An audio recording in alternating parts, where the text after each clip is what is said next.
नमस्कार, मी सुवर्ण जोशी। सुरुवातीला बातमी मुंबईच्या जवळ असलेले उपनगर उल्हासनगर इथले उल्हासनगरमधल्या स्मशानभूमीमध्ये अंत्यविधीसाठी लागणारी लाकडं संपली आहेत।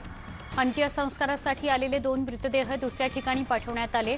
अंत्यसंस्कार न करताच दुसऱ्या स्मशानभूमीत हे मृतदेह पाठवण्यात आले, कारण अंत्यविधीसाठी सरणच नाहीये, म्हणजेच लाकडं नाहीयेत। एका बाजूला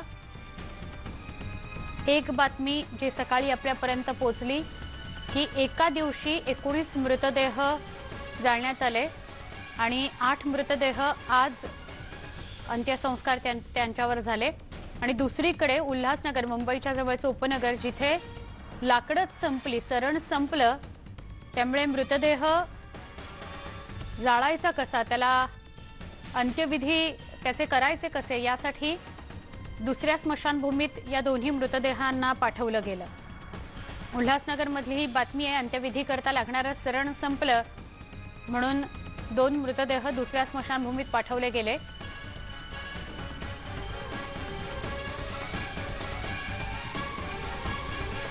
एका बाजूला अंत्यविधीसाठी येणाऱ्या नागरिकांची लूट सुद्धा बघायला मिळतेय। अव्वाच्या सव्वा पैसे आकारले जात आहेत।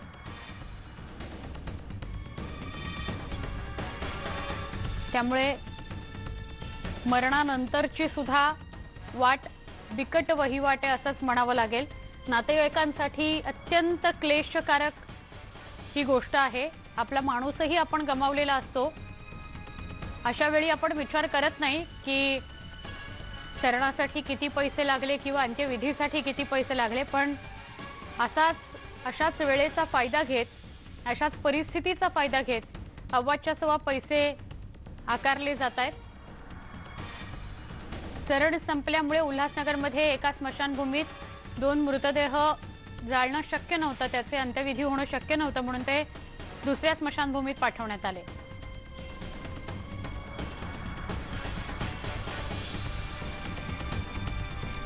सगळ्या बाजूनी सामान्यांची कोंडी झाली आहे।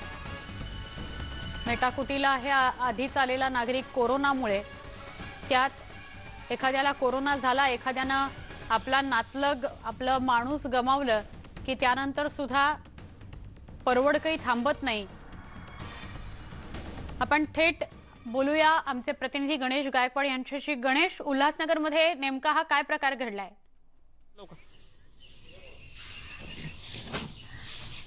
सुवर्ण, उल्हासनगरची ही कॅम्प नंबर 4 ची स्मशानभूमी आहे आणि या स्मशानभूमीमध्ये सरणाची जी लाकडं आहेत, म्हणजे अंत्यविधीसाठी लागणारी जी लाकडं आहेत ती संपलेली आहेत। त्याच्यामुळे 2 जे मृतदेह आहेत अंत्यसंस्कारासाठी आलेले, ते 2 मृतदेह दुसऱ्या ठिकाणी पाठवण्याची वेळ आली आहे। दुसरी एक धक्कादायक बातमी अशी आहे की या ठिकाणी अंत्यसंस्काराला येणारे जे नागरिक आहेत त्यांच्याकडनं, इथली व्यवस्था पाहणारे जे लोक आहेत त्यांच्याकडनं 4,500 रुपयांची मागणी केली जाते। आणि या ठिकाणी बोर्ड लावलेला आहे स्पष्टपणे की अंत्यसंस्कारासाठी इथे कोणत्याही प्रकारचे चार्जेस, पैसे घेतले जाणार नाहीत, अशी वस्तुस्थिती आहे। मात्र नागरिकांची इथे मोठ्या प्रमाणात लूट सुरू आहे। ज्यांनी हा प्रकार समोर आणला ते आपल्यासोबत आहेत, त्यांच्याशी आपण बोलूयात। तुम्ही आल्यानंतर तुम्ही पाहिली इथली सगळी व्यवस्था, काय नागरिकांनी तक्रारी केल्या, आता बोलला तुम्ही त्या संस्थाशी, काय सांगितलं?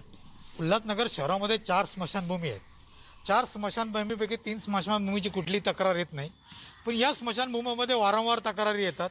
लाकडं संपणे, आज कोविडचा काळ आहे, लाकडांचा बंदोबस्त तुम्ही केला पाहिजे। लाकडं मोफत आहेत, तर एक रेट ठरवून दिला पाहिजे, त्या रेटप्रमाणे पैसे मागितले गेले पाहिजेत।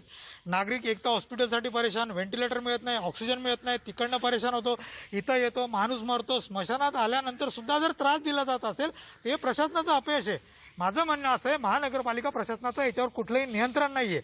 आम्ही वारंवार तक्रारी करतोय की तुम्ही ट्रस्टवर कारवाई करा, हे कारवाई करत नाहीये। आता ही एकच स्मशानभूमी अशी आहे की जिथं वारंवार तक्रारी आहेत। इथे जर 4 आणि 4,500 रुपये माहितीसाठी मागितले जातात तर अशा वेळेला गरिबाने हे पैसे आणायचे कुठून? तुम्ही आता त्या लोकांशी बोललात, एवढं पैसे तुम्ही का आकारता, काय त्यांच्याकडनं उत्तर मिळाली?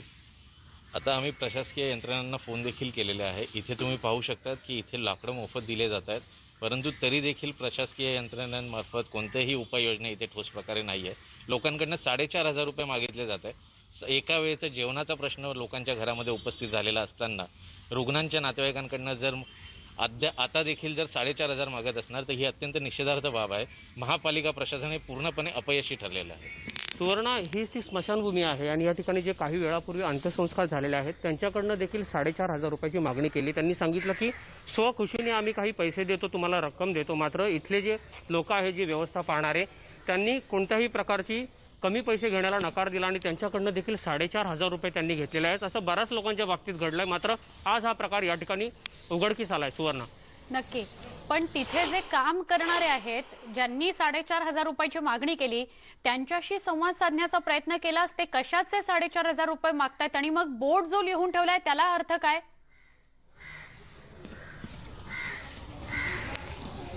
सुवर्ण, आपण स्मशानभूमीत आहोत, ते आहेत आपल्या समोर, बोलायला नकार देत आहेत, मात्र आपण त्यांना विचारूयात की बाबा का अशा प्रकारची नागरिकांची तुम्ही लूट करताय कोरोनाच्या काळामध्ये? आम्ही तर लकड़ीचे पैसे जोडूनच पैसे सांगणार ना। का तुम्ही 4,500 रुपये घेता या ठिकाणी नागरिकांकडून? बता क्या क्या लेके आते हैं, सब बता। जसे या संस्थेचे जे मेंबर आहेत त्या मेंबरने आम्हाला सरळ येऊन सांगितलं उल्हासनगर महानगरपालिका ही आम्हाला पैसे लकडीचे 9 लाख रुपये थकलेले पैसे देत नाही, त्यांच्याकडून लकडीचं फुल पेमेंट घ्यायचं। तर फुल पेमेंटचं धरून आम्ही 3-4 जण जे काम करतात त्या हिशोबाने आम्ही एवढे पैसे सांगितले सांगतो। आणि टायर डिझेल त्याच्यामध्ये ही लकडी पण ओली राहते। तर महापालिका तुम्हाला काहीच पैसे देत नाही, पैसे थकल्यामुळे तुम्ही ते नागरिकांकडनं वसूल करताय असं आम्हाला मेंबरने सांगितलं की आम्हाला महानगरपालिकेने पैसे दिले नाही लकडीचं, त्यांच्याकडून फुल पेमेंट घ्यायचं। बरं, हे मागच्या वर्षी पण मग हीच परिस्थिती होती? मागच्या वर्षीपासून तुमचं गेल्या वर्षभरापासून हेच सुरू आहे? 4,500 म्हणजे खूप मोठी रक्कम झाली। आता सर कोणाला आता कसं नाईट वेळेस कधी नाईट 10, 11, 12च्या नंतर कधी बॉडी आली तर त्या हिशोबाने तेवढं सांगतो नाईटच्या धरून, कारण की तिथं बसावंच लागतं, बॉडी डिस्पोज होईपर्यंत मशानमध्ये बसावंच लागतं। तर मग आम्ही रात्री आम्हाला 3 वाजेपर्यंत थांबतो, 5 वाजेपर्यंत थांबतो आणि एचयूचे आम्ही देशमुख साहेबांना विचारा आम्ही 6 वाजेपर्यंत एखाद्या गरीबाकडे जर 4,500 रुपये जर नसतील, तुम्ही त्यांचा मृतदेह परत दुसऱ्या ठिकाणी पाठवून देता?